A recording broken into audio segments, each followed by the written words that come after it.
अस्सलाम वालेकुम। Doctor Arshad veterinary clinic YouTube channel पे वेलकम। वीडियो में बात होगी कि जब भी हम पोल्ट्री फार्मिंग को घर की छत पे करना चाहें तो उससे पहले हमने क्या काम करने हैं, उस फार्मिंग के दौरान हमें किन बातों का ध्यान रखना है, कौन से अनासर ऐसे हैं कि जिनका ख्याल रख के हम इससे दुगना मुनाफा ले सकते हैं। छत पे जब भी मुर्गियां रखें उन पे जो खुराक की लागत आती है, जो खर्चा आता है, उसको कम किस तरह से करना है, कौन कौन सी सब्जियां, कौन कौन से प्लांट्स, कौन कौन से अजनास हम गमलों की शक्ल में वहाँ पे उगा सकते हैं कि जिससे हमारी खुराक के ऊपर लागत कम आएगी। सबसे पहले कुछ अहम बातें आपके साथ शेयर करता चलूँ कि जब भी आप छत के ऊपर चिकन रेजिंग करते हैं तो हमेशा मोटेलिटी रेट कम होता है और होना भी चाहिए। यानी कि जो अमवात की शरह नीचे होती है, एक बंद हाउस के अंदर होती है, वो ओपन हाउसिंग में घर की छत पे नहीं होनी चाहिए। वीडियो में आप लेमन ग्रास देख रहे हैं। लेमन ग्रास जब भी आप गमलों में वहाँ पे उगा के अपने पास रखते हैं, छत पे रखते हैं, इसमें वक्तन फ़ौक़तन अगर आप पानी लगाते रहते हैं तो यही लेमन ग्रास आपके चिकन की खुराक का एक बेहतरीन किस्म का हिस्सा है। ये उनके लिए कुदरती सप्लीमेंट्स के तौर पे काम करते हैं। ये उनके लिए ऐसी जड़ी बूटियाँ हैं कि जिनको अगर वो खाते हैं या आप इनका कावा बना के अपने चिकन्स को ऑफ़र करते हैं तो ढेर सारे जो सांस के मसाइल होते हैं, जो इस तरह के आर्जे हैं, जो क़ुव्वत मुदाफ़त के हवाले से जो मसाइल आते हैं, जो उन्हें घुटन महसूस होती है बाज़ या अमोनिया के ज़्यादा होने की वजह से मसाइल होते हैं, तो इस तरह की बूटियाँ जब भी आप अपने छत पे रखते हैं जहाँ पे आपने चिकन्स भी रखे हुए, तो ये वाली चीज़ें एक तो उनकी खुराक का हिस्सा बनती हैं, दूसरा उनके निज़ाम इंहज़ाम को बड़ा बेहतरीन तरीके से मजबूत किए रखती हैं। जो उनका मेटाबॉलिक रेट होता है, खुराक को हज़म करना, खुराक के अंदर मौजूद जितने भी ताकत के अज्जा होते हैं उनको अपने जिस्म का हिस्सा बनाना, छोटे चूज़ों की बेहतरीन किस्म की ग्रोथ होना और जो पट्ठियाँ होती हैं उनका हर हफ्ते मतलूबा वज़न पूरा होना और अंडे वाली मुर्गियों का बेहतरीन ग़िज़ाइयत से भरपूर अंडा देना। उसके लिए अगर हम छत के ऊपर जहाँ पे हमने पिंजरा रखा हुआ है, जिस भी साख्त का रखा हुआ है, जिस भी डिज़ाइन का रखा हुआ है, अगर साथ हम इस तरह की कुदरती सप्लीमेंट्स उनको देते हैं, इस तरह की सब्जियाँ हम उनको उगा के देते हैं वहाँ पे, तो साथ-साथ एक तो हमारा खुराक के ऊपर खर्चा कम आता है, दूसरा उन्हें ऑर्गेनिक डाइट मुहैया होने की वजह से हमारे चिकन्स की जो क़ुव्वत मुदाफ़त होती है और जो उनका हेल्थ स्टेटस होता है, वो बड़ा ही बेहतरीन किस्म का रहता है। ये आपको जो मैं यहाँ पे बूटियाँ दिखा रहा हूँ, यहाँ पे जो मैं आपको प्लांट्स दिखा रहा हूँ, इनमें मिंट के प्लांट, इनके अंदर पुदीना, ऑरिगेनो जो कि नेचुरल एंटीबायोटिक है चिकन्स के लिए, मार्जोरम का इस्तेमाल करना, उससे पहले मैंने आपको जो चीज़ें दिखाई उसके अंदर आप एज़ोला को उगवा सकते हैं अपने चिकन्स की फ़ीड के सोर्स के तौर पे। इसके अलावा पाइन नीडल जो पाउडर होता है वो आप उगा सकते हैं। ये जितने भी आप जड़ी बूटियाँ देख रहे हैं, जितने भी आप प्लांट्स देख रहे हैं, ये आपने जब भी अपने चिकन्स छत के ऊपर रखना है, ये आपने साथ लाज़मी रेज़ करनी है, ये साथ लाज़मी लगानी है। छोटा सा एक जोहड़ बना लें, छोटा सा एक तालाब बना लें, चाहे वो प्लास्टिक का हो, किसी भी चीज़ का हो, उसके अंदर पानी को स्टोर रखें और वहाँ पे आप अज़ूला के सीड्स लगा लें। अज़ूला का जो प्लांट होता है उसको वहाँ पे ग्रोथ करने दें। ये जब आप अपने चिकन्स की खुराक का हिस्सा बनाते हैं तो ये उनके अंदर बहुत ही पॉजिटिव किस्म की चेंजेस लाता है। ये जो चिकन्स होते हैं ये वो कमर्शियल खुराक को बहुत कम खाते हैं। वो चिकन जिनको ये वाली डाइट हम देते हैं, आपके हाउस के डिज़ाइन के ऊपर डिपेंड करता है कि आपने डिज़ाइन किस किस्म का रखा हुआ है। जो भी डिज़ाइन हो, आपका चिकन पेंटिंग ना करे, जैसे कि आप सामने देख रहे हैं। चारों अतराफ में छोटे-छोटे सुराख लाज़मी होने चाहिए। छत के अतराफ में ऊपर की जानब जो बनेरे लगे होते हैं, जो लेटरल साइड पे आपने ईंटें लगाई होती हैं, वो बहुत ज़्यादा ऊँची नहीं होनी चाहिए जब भी आप चिकन रेज़िंग छत के ऊपर करना चाहें। याद रखें कि सबसे बड़ी हमारी मिस्टेक यही होती है कि हमारी कोशिश ये होती है कि 2 अतराफ जो होती हैं वो मुकम्मल कवर होती हैं। हम जो सामने वाली 2 अतराफ होती हैं उनको हमने ओपन रखा होता है, एक में दरवाज़ा होता है, साथ जाली होती है और दूसरे में भी साथ जाली होती है। तो जब तक हम किसी भी हाउस को, किसी भी बिल्डिंग को कम से कम 2 मुतज़ाद साइड पे ओपन नहीं करेंगे, चाहे छोटे-छोटे से वेंटिलेटर क्यों ना खोल लें, चाहे छोटे-छोटे से रोशनदान क्यों ना खोल लें, तब तक हमें उससे वो वाली चीज़ हासिल नहीं होने वाली। एक तो पैरासाइट्स का लोड बहुत कम होता है जब भी छत के ऊपर हाउसिंग की जाती है, जब भी छत के ऊपर चिकन रेज़िंग की जाती है। क्योंकि नीचे जब भी हम चिकन रेज़िंग करते हैं, नीचे जब भी हम बर्ड को रेज़ करते हैं, तो आगे पीछे से हशरात, कीड़ियाँ, इस तरह का जो वर्म लोड होता है वो बहुत ज़्यादा आता रहता है।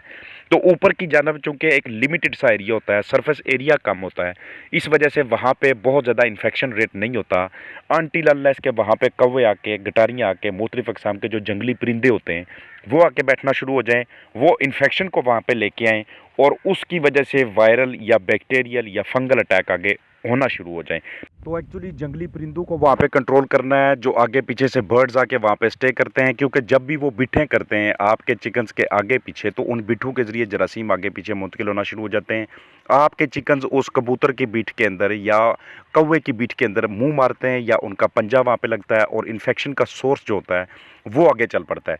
इसलिए इस तरह के इन्फेक्शन सोर्सेज को कम करने के लिए या तो एक बंदे की ज़रूरत है जो वहाँ पे लगातार बैठा रहे, जिसके पास ग्लेल हो, या ऊपर की जानब को रूटर लगा हो जो अपने डराने के लिए बंदोबस्त किया हो, या वहाँ पे ऊपर को इलेक्ट्रिक केबल्स का सिस्टम हो, क्योंकि ये सबसे बड़ा सोर्स, सबसे बड़ा ज़रिया होगा आपके चिकन्स को बीमार करने का। दूसरी अहम बात इसके अंदर ये होती है, क्योंकि छत का जो सरफेस एरिया होता है वो जितना बड़ा सरफेस एरिया होता है उतनी ज़्यादा हीट को कैप्चर करता है। तो इसलिए आपने जहाँ पे चिकन्स रखने हैं, जहाँ पे आपने पिंजरा रखना है, जहाँ पे पानी का और खुराक का सोर्स आपने रखना है, उस जगह के ऊपर दर्जा हरारत और नमी को मेंटेन करने के लिए आपके पास टूल्स लाजमी तौर पे मेंटेन होने चाहिए। ये जैसे कि आप सामने देख रहे हैं कि इन्होंने यहाँ पे इस जगह पे ह्यूमिडिटी और टेम्परेचर को मेंटेन करने के लिए, और जो खुराक के बर्तन हैं उनके अंदर खुराक ख़राब ना होने पाए, उनका टेम्परेचर बहुत ज़्यादा ऊपर होने की वजह से कहीं ऐसा ना हो कि फीड के गर्म होने की वजह से बर्ड उसे ज़्यादा ना खाए, तो उसको एक तो प्लास्टिक के बर्तन के अंदर प्लास्टिक का जो लंबा सा बांस है उसके अंदर रख के दरमियान में से सुराख करके ऊपर एक किस्म का मोल्लक किया जाता है, और अतराफ़ में इसके जालियां लगा के एक तरफ एयर कूलर लगा के दूसरी तरफ को जगह को खाली छोड़ा जाता है। ये एक और सैंपल मैं आपको दिखा रहा हूँ। एक पिंजरा नमा चीज़ है, इसके ऊपर जो छत होती है एक इंसुलेटिंग मटेरियल होता है कि जो इन चिकन्स को बारिश से, धूप से और इस तरह की दूसरे मौसमी असरात से बचाने में हम किरदार अदा करता है। लेकिन अतराफ़ में आप इसके देख रहे हैं इसकी जालियाँ हैं, ये जाली नुमा चीज़ होने की वजह से, ये इस तरह से लोहा लग गया होने की वजह से, ये जो पिंजरे की साखत होती है ये आपके चिकन्स के अंदर जो हवा का फ़्लो होता है, ऑक्सीजनेटेड, ऑक्सीजन से भरपूर हवा, जो कि सेहत के लिए बड़ी ही इंपॉर्टेंट होती है, वो मुहैया करता है। इसलिए जब भी छत के ऊपर चिकन रेजिंग करनी है,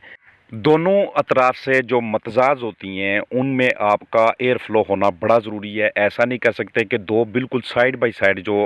वाल्स होती हैं उनको आप कवर कर लें और फिर अगली साइड बाय साइड वाल्स को आप ओपन कर लें या दरवाज़ा लगा लें। ये दरमियान में आपको बांस का डंडा इसलिए नज़र आ रहा है ताकि बर्ड यहाँ पे पर्चिंग कर सके, इसके ऊपर बैठ सके, यहाँ के ऊपर बैठ के लहरा सके, क्योंकि ये बड़ी फेवरेट किस्म की हैबिट होती है इनकी। तो ये आपने बर्ड की कोई भी नस्ल ऊपर रखी हो, अगर आप चाहते हैं कि उससे अपने परफॉर्मेंस बेहतरीन किस्म की लेनी है, उसकी आउटपुट बेहतरीन किस्म की होनी चाहिए, तो उसके लिए एक तो आपको उसको सरफेस एरिया ऐसा मुहैया करना पड़ता है कि जहाँ से हवा का फ़्लो अच्छी तरह से हो। दूसरे नंबर पे उसे जो जंगली परिंदे होते हैं वो अप्रोच ना कर पाएँ। तीसरे नंबर पे अगर वो छत ऊपर लेंटर है, सीमेंटेड है, तो जितना बड़ा एरिया होगा उस सीमेंटेड छत का, उतना ज़्यादा वहाँ पे नीचे जो हीट की प्रोडक्शन होती है वो ज़्यादा होती है। इसलिए नीचे की जानब आपने जो बरादा बिछाना है गर्मी के अंदर, उसको आपने, उसकी तय कम अज़ कम आपने 2 इंच के करीब लाजमी रखनी है, और इसको आपने सर्कुलेट करते रहना है। इसके ऊपर आपने पानी का स्प्रे करते रहना है ताकि आप इसमें नमी के तनासब में इजाफा कर सकें। यहाँ पे इस जगह पे छत के ऊपर वेदर बहुत ज़्यादा ड्राई होगा आपके चिकन्स के लिए, ख़ासतौर पे इस मौसम में। तो उस ड्राई वेदर के अंदर इनके जो सांस की नाली होती है, इनके जो फेफड़े होते हैं, हवा की थैलियाँ होती हैं, और मुंह के अंदर जो ज़ुबान का हिस्सा है, तालू का हिस्सा है, वो बहुत ज़्यादा ड्राई होने लग जाता है। सांस लेने में दिक्कत दरपेश आती है आपके चिकन्स को। इसलिए वहाँ पे नमी के सोर्स के तौर पे ऊपर आप कोई ह्यूमिडिफायर लगा सकते हैं, कोई फॉगर लगा सकते हैं, कोई ऐसा स्प्रिंकलर लगा सकते हैं कि जो कि पानी के कतरों को आगे पीछे डिस्ट्रीब्यूट करता रहे। यहाँ पे इस जगह के ऊपर मौसम सरमा के अंदर चिलिंग का भी होना या मौसम गर्मा के अंदर बहुत ज़्यादा हीट का प्रोड्यूस होना नॉर्मल बात है। उस वाले से आप इसके ऊपर मैनेजमेंट करके रखते हैं। अदरवाइज़ हाउस के ऊपर रूफ टॉप पे जब भी आप चिकन रेजिंग करें, और कोई भी ऐसा फैक्टर नहीं जिसको आपको कंसिडर करना पड़ा, बड़ा ही ईजी किस्म का सिस्टम होता है। यहाँ से आपको परफॉर्मेंस अपने बर्ड्स की आउटपुट बहुत बेहतरीन किस्म की मिलती है, जो चिक क्वालिटी मिलती है आपको वो भी बहुत अच्छी मिलती है अगर आपने यहाँ पे ऐसे ब्रीडर्स रखे हुए हैं जो कि क्वालिटी ब्रीडर्स हैं। क्योंकि यहाँ पे छत के ऊपर इनके लिए किसी साए का बंदोबस्त नहीं, जब भी इनके ऊपर सनलाइट आनी है वो डायरेक्ट आनी है। इसके ऊपर आपने इसलिए ऐसा आपने छत रखना है कि जिसमें इंसुलेशन की कैपेसिटी हो, जो अपने अंदर हीट को जज़ब कर सके। कहीं ऐसा ना हो कि उसके भी बहुत ज़्यादा हीट अप होने की वजह से, बहुत ज़्यादा गर्म होने की वजह से आपका जो बर्ड है वो हीट स्ट्रोक का शिकार हो जाए। क्योंकि हीट वेव जितनी ज़्यादा होती जाती है, टेम्परेचर जितना ज़्यादा ऊपर जाता जाता है, उतना चिकन्स के अंदर फीड इनटेक और वाटर इनटेक कम होता जाता है। और जैसे ही वाटर इनटेक और फीड इनटेक कम होता है, साथ साथ उनका बॉडी वेट भी कम होना शुरू हो जाता है। और ये वो स्टेज होती है कि जब आपके चिकन्स इन्फेक्शंस को इनवाइट कर रहे होते हैं कि आ जाएं, अब हमारे ऊपर हमला कर लें, हम इस सिचुएशन के लिए तैयार हैं, क्योंकि इनकी इम्यूनिटी बहुत ज़्यादा डाउन हुई होती है। तो इसलिए छत के ऊपर जब भी चिकन रेजिंग करनी है, छोटे-छोटे से ऐसे पोर्शंस बना के या फिर वहाँ पे कोई पिंजरा रख के या बिल्कुल ओपन एरिया रख के, पट्ठियाँ हों या अपने चिक्स की ब्रूडिंग करनी हो या अपने लेइंग हेन से अंडे लेने हो या अपने ब्रीडर्स रखे हों, ताकि वहाँ पे आप उनकी ब्रीडिंग करवा सकें। कोई भी वैरायटी हो, कोई भी टाइप हो, उससे रिजल्ट्स लेने के लिए यही फैक्टर्स है जिसका मैंने वीडियो के अंदर ज़िक्र किया है। और अगर आप फीड कास्ट को कम करना चाहें, तो ये जितने भी कुदरती सप्लीमेंट्स होते हैं, इनको गमलों की शक्ल में या थोड़ा-थोड़ा वहाँ पे आपने नीचे बेडिंग बिछा के, मड बिछा के, उसके ऊपर आपने इसके बीज बखेर दें। तो वहाँ से भी जब आपके चिकन्स इनके अंदर जाके फ़ोरेजिंग कर रहे होते हैं, जब इनको दानों-दुनको को चुन रहे होते हैं, जब वहाँ पे जाके अपनी टाँगों के ज़रिए उस जगह को खुरच के उसके अंदर से कीड़े-मकोड़े तलाश कर रहे होते हैं, तो ये भी प्रोटीन का बड़ा ही बेहतरीन किस्म का सोर्स होता है। तो एक तो आपको ये इल्म होना चाहिए कि हमने जब भी बर्ड्स को ऊपर रखना है, उनको अपने खिलाना क्या है। अगर आप उसको ऑर्गेनिक डाइट पे और नेचुरल सप्लीमेंट्स के ऊपर रखते हैं, नेचुरल प्रोडक्ट्स के ऊपर रखते हैं, तो उस सूरत में ये चीज़ें आपके लिए बड़ी हेल्पफुल होती हैं। और दूसरा सबसे ज़्यादा सबसे अहम किस्म की चीज़ लास्ट पे आती है कि आपने जब भी इनके नीचे जो बेडिंग मटेरियल होता है, उसकी आपने डिसइंफेक्शन लाज़मी करके रखनी है, सनलाइट के अंदर उसको बार-बार रखना है। जैसे ही देखें कि उसमें अमोनिया की प्रोडक्शन ज़्यादा बढ़ती जा रही है या उसका लेवल ज़्यादा होता जा रहा है, उसकी रैकिंग बाकायदा तौर पे करनी है। क्योंकि एक मर्तबा छत के ऊपर रखे हुए चिकन्स के नीचे अगर लिटर मटीरियल ख़राब होना शुरू हो गया, तो उससे ना सिर्फ आपके चिकन्स बीमार होना शुरू हो जाएँगे, बल्कि आपको भी वहाँ पे स्मेल का सामना करना पड़ेगा। जो आपके घर के अतराफ़ में दूसरे आपके जो हमसाए हैं, वो भी इस चीज़ से तंग पड़ना शुरू हो जाते हैं। इसलिए वक़्तन-फ़ौक़्तन उसकी डिसइंफेक्शन किए रखना, डेटॉल का स्प्रे करना, गीले हिस्से के अंदर